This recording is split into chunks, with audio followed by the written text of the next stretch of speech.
भारत आज सिर्फ रिफॉर्म से नहीं कर रहा, बल्कि दुनिया के साथ एक्टिवली एंगेज करके अपने आप को एक वाइब्रेंट ट्रेड और कॉमर्स हब बना रहा है। साथियों, बड़े निर्णय लेने के लिए, अपने लक्ष्यों की प्राप्ति के लिए जरूरी है कि देश का हित सर्वोपरि रखा जाए।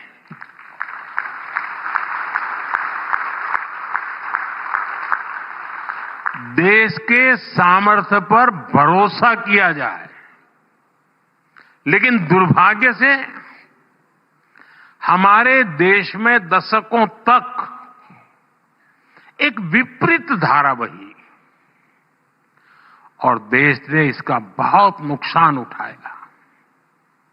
एक दौर था जब कोई भी बड़ा फैसला लेने से पहले, कोई बड़ा कदम उठाने से पहले ये सोचा जाता था कि दुनिया क्या सोचेगी, वोट मिलेगा या नहीं मिलेगा, कुर्सी बचेगी कि नहीं बचेगी, कहीं वोट बैंक छिटकेगा तो नहीं। भांति भांति के स्वार्थों के कारण बड़े फैसले, बड़े रिफॉर्म्स टलते ही जा रहे थे। साथियों, कोई भी देश ऐसे आगे नहीं बढ़ सकता है। देश तो तब आगे बढ़ता है जब फैसलों की एकमात्र कसौटी हो नेशन फर्स्ट, राष्ट्र प्रथम। बीते एक दशक में भारत इसी नीति को लेकर चला है और आज हम इसके परिणाम भी देख रहे हैं। साथियों, पिछले 10-11 साल में हमारी सरकार ने एक के बाद एक ऐसे निर्णय लिए हैं जो दशकों से लटके, अटके और भटके हुए थे, जो राजनीतिक इच्छा शक्ति के अभाव में डिब्बों में बंद हो गए थे। अब जैसे एक उदाहरण हमारे बैंकिंग सेक्टर का है। बैंकिंग सेक्टर जो इकोनॉमी की रीढ़ होता है, पहले ऐसी कोई समिट नहीं होती थी जो बैंकों के घाटे पर बात किए बिना पूरी होती हो। और वाकई 2014 से पहले हमारे देश में बैंक पूरी तरह बर्बाद होने के कगार पर थे। अब आज क्या स्थिति है? आज भारत का बैंकिंग सेक्टर दुनिया के सबसे मजबूत सिस्टम में से एक है। हमारे बैंक रिकॉर्ड प्रॉफिट में है और डिपॉजिटर्स को इसका फायदा मिल रहा है। ये इसलिए हुआ क्योंकि हमारी सरकार ने बैंकिंग सेक्टर में लगातार रिफॉर्म्स किए, देश हित में छोटे बैंकों का मर्जर किया, उनका सामर्थ्य बढ़ाया। आपको एयर इंडिया की पुरानी हालत भी याद होगी। एयर इंडिया डूब रही थी। हर वर्ष देश के हजारों करोड़ रुपए डूब रहे थे, लेकिन फिर भी पहले की सरकार फैसला लेने से डरती थी। हमने फैसला लिया और देश को लगातार हो रहे नुकसान से बचाया। क्यों? क्योंकि हमारे लिए देश हित सर्वोपरि है। साथियों, हमारे देश के पूर्व प्रधानमंत्री ने माना था कि अगर सरकार 1 रुपया गरीब को भेजती है तो उसमें से 85 पैसा लूट जाता है। सरकारें बदलती रही, साल बीतते रहे, लेकिन गरीब के हक का पूरा पैसा उसे मिले, इस दिशा में ठोस काम नहीं हुआ। गरीब का पूरा पैसा गरीब को मिले, 1 रुपया दिल्ली से निकले तो 100 के 100 पैसे उसके पास पहुंचने चाहिए। इसके लिए हमने डायरेक्ट बेनिफिट ट्रांसफर की व्यवस्था की। और इससे सरकारी स्कीम्स में लीकेज रुकी, लाभार्थियों तक सीधे बेनिफिट पहुंचा। सरकार की फाइलों में 10 करोड़ ऐसे फर्जी लाभार्थी थे, ये जरा समझना, 10 करोड़ ऐसे फर्जी लाभार्थी थे जिनका कभी जन्म भी नहीं हुआ था और उन्हें पूरे ठाठ से सारी सुविधाएं मिल रही थी। 10 करोड़। पहले वाले यही सिस्टम बनाकर गए थे। हमारी सरकार ने इन 10 करोड़ फर्जी नामों को सिस्टम से हटाया और डीबीटी के माध्यम से सीधा पूरा का पूरा पैसा गरीबों के बैंक खातों में भेजा। इससे 3.5 लाख करोड़ रुपए से ज्यादा, 3.5 लाख करोड़ रुपए से ज्यादा गलत हाथों में जाने से बचा है।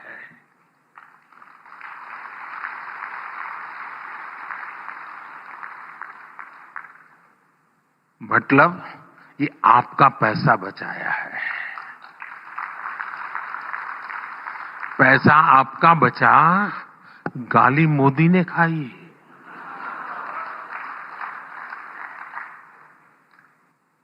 साथियों, आप 1 रैंक 1 पेंशन का मामला ही देखिए। ये अनेक दशकों से लटका हुआ था।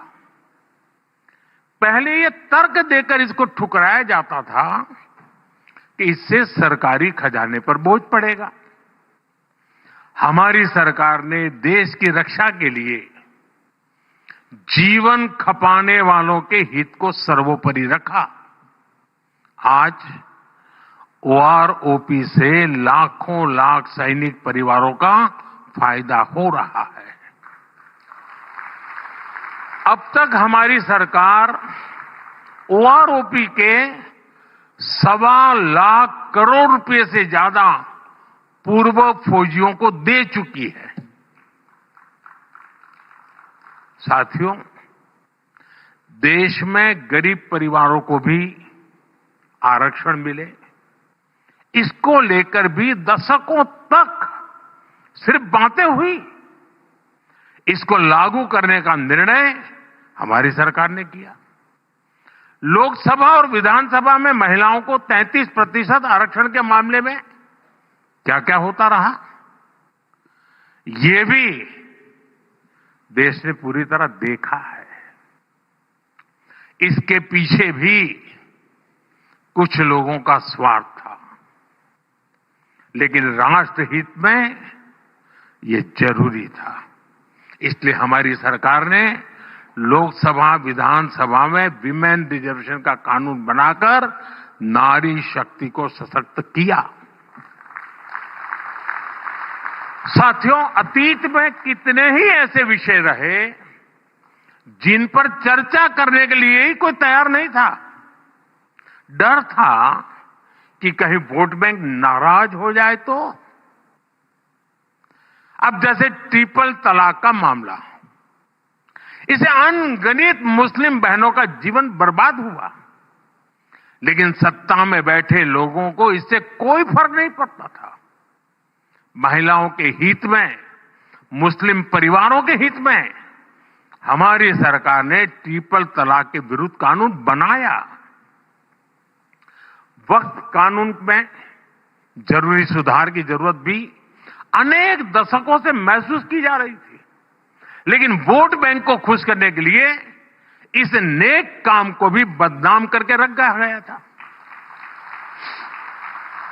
अब जाकर वक्फ कानून में वो संशोधन किए गए हैं जो सही मायने में मुस्लिम माताओं बहनों, गरीब मुसलमान, पसमानदा मुसलमानों के काम आएगा। साथियों, एक और बहुत बड़ा काम हुआ है जिसकी चर्चा उतनी नहीं होती। ये काम नदियों से जोड़ने से जुड़ा है। अभी पानी के संबंध में अतिदेव जी ने पूछा क्या करेंगे।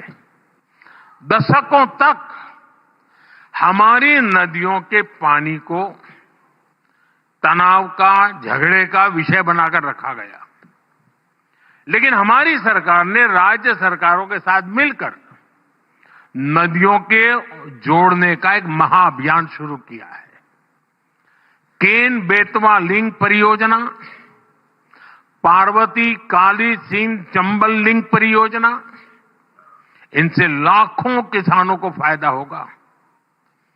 वैसे आजकल तो मीडिया में पानी को लेकर काफी चर्चा चल रही है।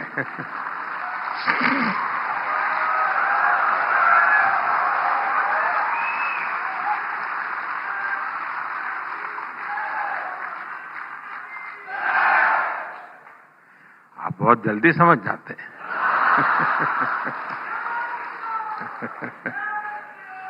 पहले भारत के हक का पानी भी बाहर जा रहा था, अब भारत का पानी भारत के हक में बहेगा, भारत के हक में रुकेगा और भारत के ही काम आएगा।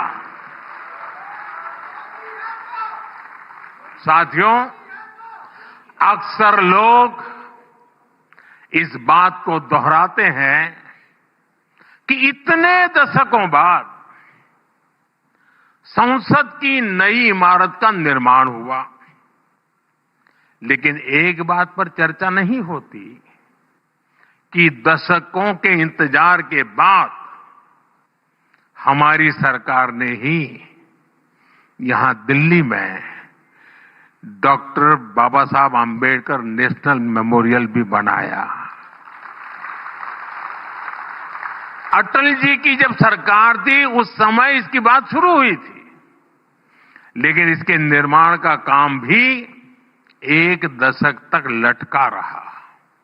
हमारी सरकार ने इसको तो पूरा किया ही, देश और दुनिया में बाबा साहब से जुड़े प्रमुख स्थलों को पंच तीर्थ के रूप में विकसित किया है।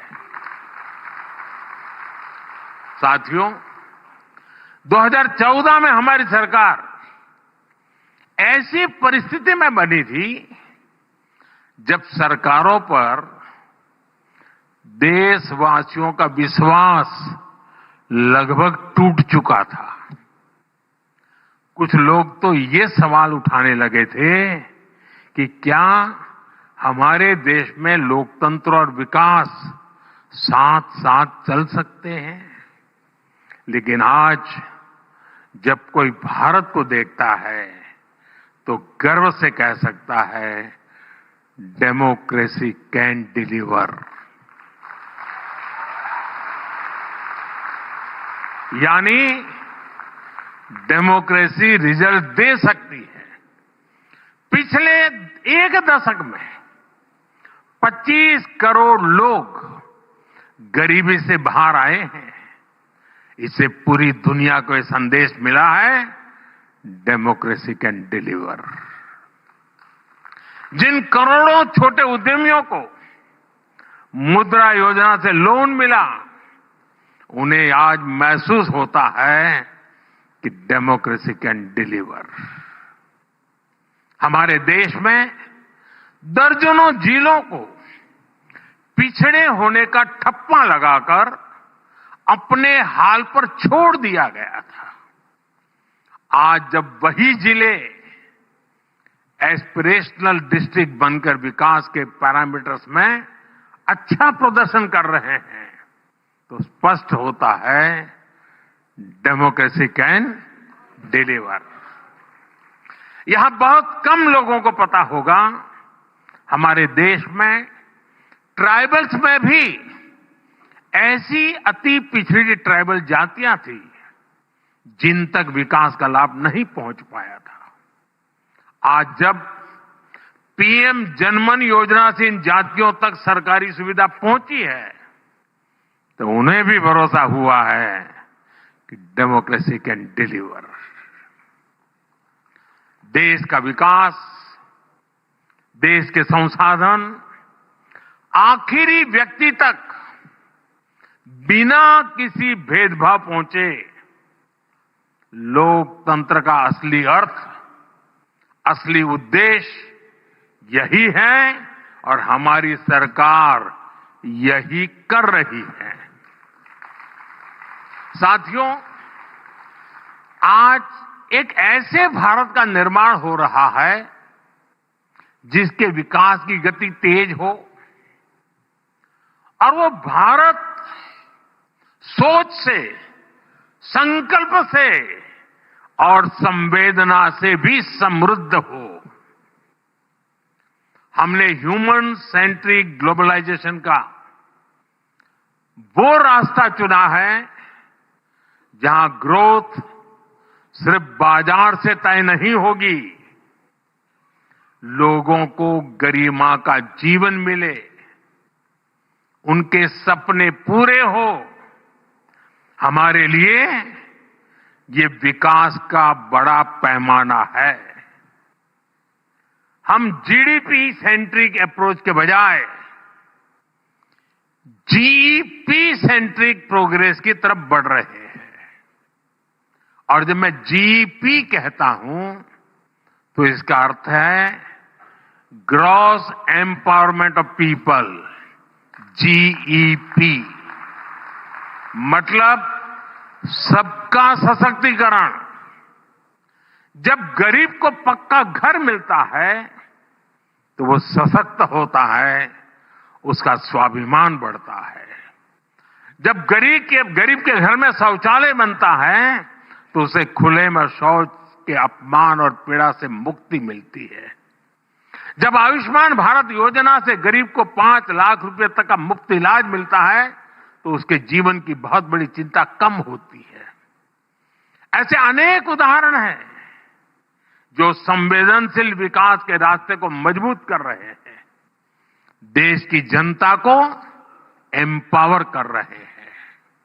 साथियों, अभी कुछ दिनों पहले सिविल सर्विस डे के दौरान मैंने नागरिक देवो भव इस मंत्र की बात कही थी। ये हमारी सरकार का मूल विचार है। हम जनता में जनार्दन देखने वाले लोग हैं। पहले सरकार में माई बाप कल्चर हावी होता, अब जनता की सेवा की भावना ही उसी को लेकर काम होता है। सरकार खुद नागरिक तक सेवा पहुंचाने की पहल करती है।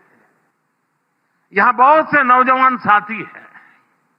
आजकल तो आप हर फॉर्म ऑनलाइन भरते हैं। एक समय था जब अपने ही डॉक्यूमेंट्स को अटेस्ट कराने के लिए सरकारी दफ्तरों के चक्कर काटने पड़ते थे। अब आप वही सारे काम सेल्फ अटेस्ट करके भी कर सकते हैं। साथियों, ऐसी ही पुरानी व्यवस्था सीनियर सिटीजन्स के लिए थी। बुजुर्ग लोगों को हर साल खुद के जीवित होने का प्रमाण देने के लिए अपने पुराने ऑफिस जाना पड़ता था और जाके कहना पड़ता मैं जिंदा हूं, या फिर बैंक में जाकर बताना पड़ता था कि मैं जीवित हूं, मुझे पैसे मिलने चाहिए। हमने इसका समाधान निकाला। अब सीनियर सिटीजन कहीं से भी डिजिटली अपना जीवन प्रमाण पत्र दे सकते हैं। बिजली कनेक्शन लेना हो, पानी का नल लगवाना हो, बिल जमा करना हो, गैस बुक करानी हो और यहां तक कि गैस सिलेंडर की डिलीवरी लेनी हो, उसके लिए भी बार बार कहना पड़ता था। कई लोग छुट्टी लेकर ये सारा काम, नौकरी में तो एक दिन छुट्टी रखनी पड़ती है अपने इन कामों के लिए। अब देश में व्यवस्था बदली है, ऐसे ढेर सारे काम अब ऑनलाइन हो जाते हैं। हम लगातार ये कोशिश कर रहे हैं कि हर वो इंटरफेस जहां लोगों को सरकार से कोई इंटरेक्शन करना हो, जैसे पासपोर्ट का काम हो, टैक्स रिफंड का काम हो, ऐसे हर काम सिंपल, फास्ट और एफिशिएंट है। यही नागरिक देवो भव, इसका उस मंत्र का उद्देश्य है। और इसी भाव पर चलते हुए हम 2047 के विकसित भारत की नींव को मजबूत कर रहे हैं। साथियों, भारत आज अपनी परंपरा और प्रगति को एक साथ लेकर चल रहा है। विकास भी, विरासत भी, ये हमारा मंत्र है। आज दुनिया भारत में निवेश करने के लिए उत्सुक है। बीते एक दशक दूसरा सबसे बड़ा फोन निर्माता है और साथ ही हम मिलेट जैसे सुपर फूड के उत्पादन में भी सबसे आगे हैं। सूर्य मंदिर वाले भारत ने सोलर एनर्जी के प्रोडक्शन में भी 100 गीगावाट की कैपेसिटी हासिल कर ली है। हजारों वर्षों की अपनी विरासत को आने वाले हजारों वर्षों के लिए भारत की ताकत बना रहे हैं। साथियों, 2047 तक विकसित भारत की इस यात्रा में हर कदम का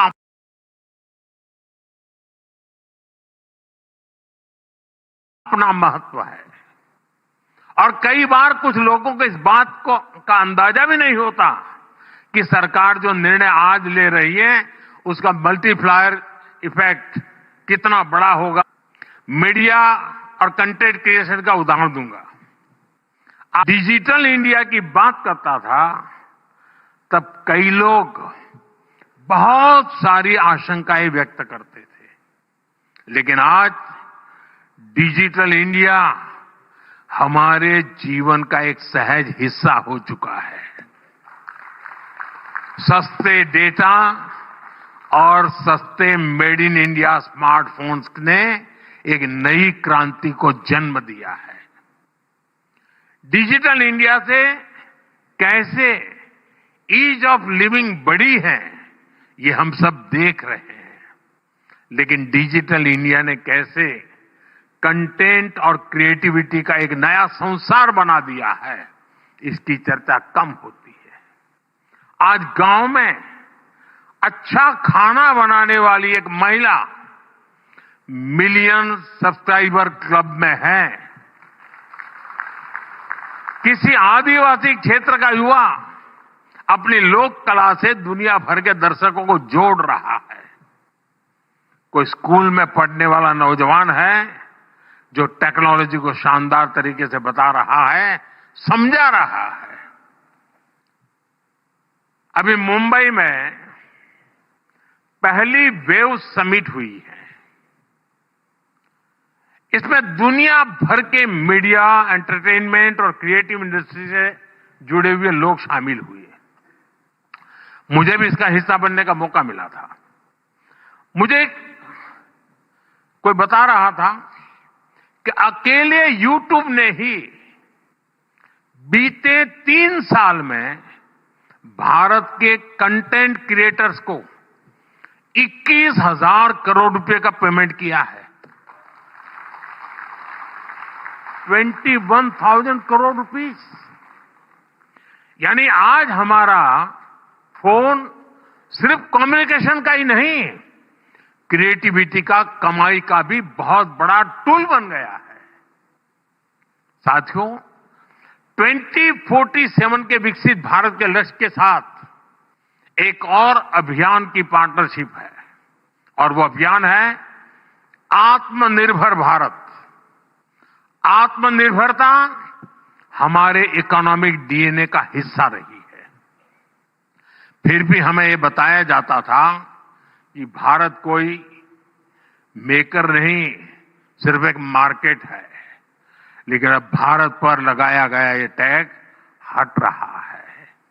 आज भारत दुनिया का एक बड़ा डिफेंस मैन्युफैक्चरर और एक्सपोर्टर बन रहा है।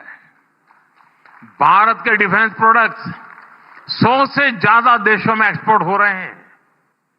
हमारे डिफेंस एक्सपोर्ट की फिगर भी लगातार बढ़ रही है। देश के पास आईएनएस विक्रांत, आईएनएस सूरत, आईएनएस नीलगिरी जैसी अनेक स्वदेशी युद्धपोत है। इन्हें भारत ने अपने सामर्थ्य से बनाया है। आज भारत अनेक ऐसे सेक्टर्स में भी शानदार काम कर रहा है जो पहले हमारी ताकत नहीं रहे। जैसे इलेक्ट्रॉनिक सेक्टर है। बीते वर्षों में भारत एक बड़ा इलेक्ट्रॉनिक्स एक्सपोर्टर बनकर उभरा है। आज हमारे लोकल प्रोडक्ट्स ग्लोबल हो रहे हैं। हाल में ही एक्सपोर्ट से जुड़े आंकड़े आए हैं। भारत का एक्सपोर्ट बीते वर्ष करीब $825 बिलियन के रिकॉर्ड स्तर पर पहुंच गया है। $825 बिलियन। यानी सिर्फ एक दशक में भारत ने अपना एक्सपोर्ट करीब करीब 2 गुना किया है। इसे और गति देने के लिए, नई ऊंचाई पर पहुंचाने के लिए इस साल के बजट में हमने मिशन मैन्युफैक्चरिंग का भी ऐलान किया है। मैन्युफैक्चरिंग की ये ताकत भारत के लोगों की पहचान, क्रिएटर्स, इनोवेटर्स और डिसरप्टर्स के रूप में आज दुनिया में उसकी एक पसंद बना रही है। साथियों, ये दशक आने वाली सदियों के लिए भारत की दिशा तय करने वाला है। ये देश का नया भाग्य लिखने का कालखंड है। ये स्पिरिट मैं देश के हर नागरिक में देख रहा हूं। देश के हर संस्थान, हर सेक्टर में देख रहा हूं। इस समिट के दौरान भी यहां जो चर्चा हुई है उसमें भी हमने यही महसूस किया है। मैं एक बार फिर एबीपी नेटवर्क को इस समिट के लिए बहुत बहुत बधाई देता हूं और मुझे भी, क्योंकि अब देर रात होने वाली है, फिर भी आप इतनी बड़ी तादाद में यहां मौजूद हैं, ये भी अपने आप में उज्जवल भविष्य की निशानी है।